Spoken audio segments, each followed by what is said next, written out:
Tim and Kelly started dating in high school. Tim would bring Kelly out to the farm. I really do believe that the two of them would eventually be married, that they would be a couple for life. Tim and Kelly were going to go to a wedding reception at the Concord House. Tim and Kelly get to the Concord House at approximately 10:30 p.m. They're there for approximately half an hour, 45 minutes. Witnesses say that Tim had a beer and Kelly had a soda during the time they were there, and there are witnesses that see them leave. The next morning, get up and get work done. Except when you got up in the morning and Tim wasn't there, instantly there was a level of concern. We called Kelly's mom and said, did they stay there? She said no. I drove up to the Concord House to look. Tim's car was still there. The door wasn't quite shut, and his wallet was still in the car. From there on, we finally realized Tim and Kelly are gone. In the first 4 days, they were talking to all the employees from the Concord House. We were talking to wedding guests. One consistent thing that was reported was that there was this dark, dirty van that had been in the parking lot. One witness specifically recalled the van taking off, sort of in a suspicious fashion, in a quick way. The Concord House itself was right next to the interstate. There's a big parking lot. There's not a lot of lighting or anything out there. If you were intent on abducting somebody, all you had to do was wait for the right moment. A teenager on his tractor had seen something as he was driving that caught his eye. A pair of pants, just like Kelly had been wearing on the night that she disappeared. Both the left and the right leg are completely cut from the ankle all the way up to the waist. And so in other words, the pants could have still been on her body, but they had been cut away. It just magnified what I had thought all along, that someone had definitely raped her.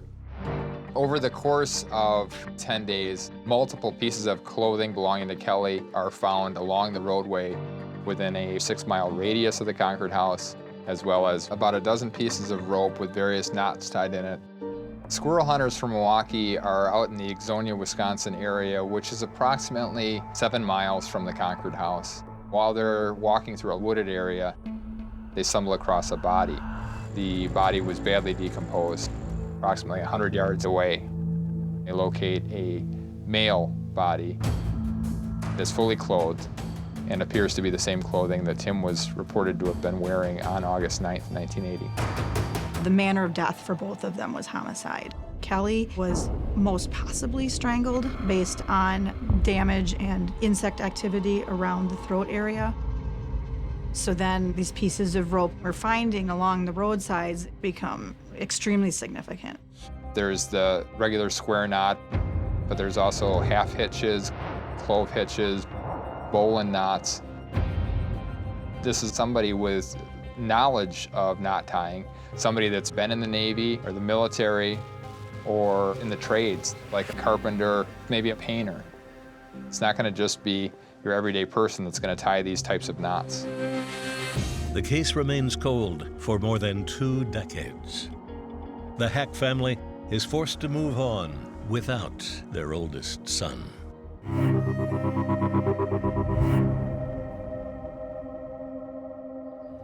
I was 8 years old at the time Tim and Kelly went missing.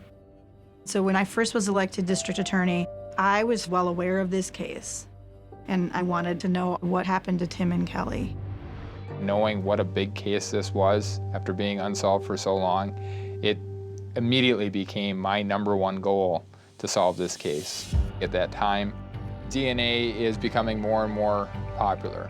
The DNA located on Kelly's pants and underwear was from seminal fluid. One evening, I received a phone call. It was a female who identifies herself as April. She said, "I think my dad could be responsible for Tim and Kelly. I think he killed them." And she said his name is Edward Wayne Edwards. She tells me about a book that he had written that she said would explain more about her father back in the early 70s. Edwards appears on numerous talk shows and game shows with this book about his life as a master criminal. In the late 60s, Edwards was on the FBI 10 Most Wanted list. He was a suspect in a double homicide in Portland, Oregon. As I read the book, what was so interesting was he exhibited all of the classic signs of, the stereotypical signs of a serial killer. He was a bedwetter. He had an affinity for starting fires. He was extremely controlling. For some serial killers, the need to put on a normal face to interact with members of society and have access to victims is very important. In fact, if they looked unusual or weird or bizarre, they might not get to approach victims in the way that they need to. In addition to that, Edwards' daughter, April, had told me her dad was in the military, that he had been dishonorably discharged from the military. So Ed Edwards knows how to tie these knots. I had him on my suspect list.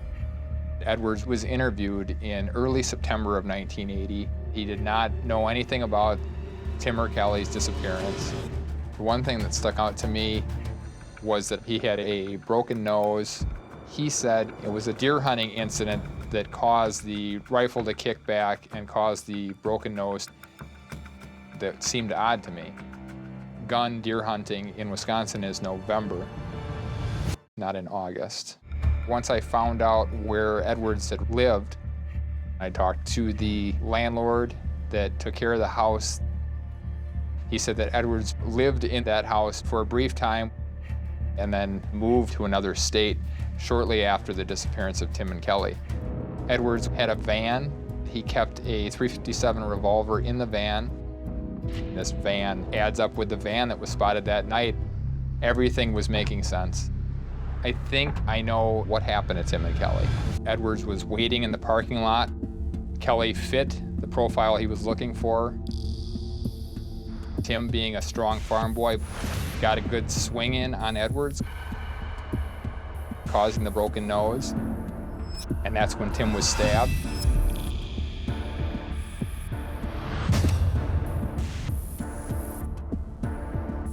There's no telling what happened in the van, but we know that Kelly was raped and strangled to death.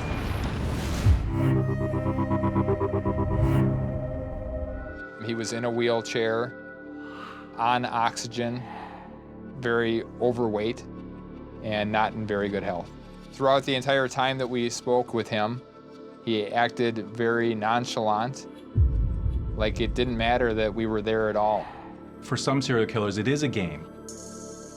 Given Edwards' age, it might have been this was his last opportunity to manipulate law enforcement. When I asked him to provide a sample of his DNA so that we could test it, he said that he had no problem doing that. He thinks he's smarter than us. After 29 years, he's thinking, what DNA are we going to have? How are we going to prove this? Turns out it's a match. During the final hour or two of the interview, we asked him if he could explain the seminal fluid DNA being on Kelly's clothes. So then he comes up with the most unbelievable story. All right, I had sex with her. You had sex with the young lady who died? Yes. Okay, that explains why. Consensual?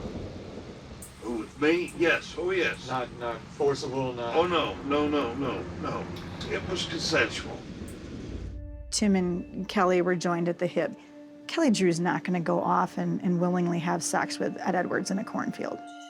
I went back to see if maybe there was something he said that I didn't pick up on, or maybe there were certain movements he made to tell me when he was lying. Her boyfriend. As I'm watching the video, something struck me. He said something sort of under his breath. We probably rewound it, 1,000 times, trying to make sure that we heard what we heard. And after listening to it repeatedly and having many others listen to it repeatedly, everyone agreed that what he said is, Damn, I killed her. damn it, I killed her. Damn, I killed her. To hear him say, damn it, I killed her. It's a goosebump moment. Ultimately, he pleads guilty to killing Tim and Kelly. Edwards confesses to killing his foster son, Danny. Edwards was an over-the-road truck driver that traveled to California in the late 60s.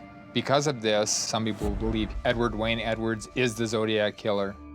Some of the links include the fact that Edwards was a drifter and he could have been in California at this time, the fact that Edwards killed couples, and that the Zodiac killer also killed couples. Symbols that are used to sign off on the Zodiac letters consist of 13 symbols. Edward Edwards is 13 letters, and his birth name of Charles Murray is 13 letters as well.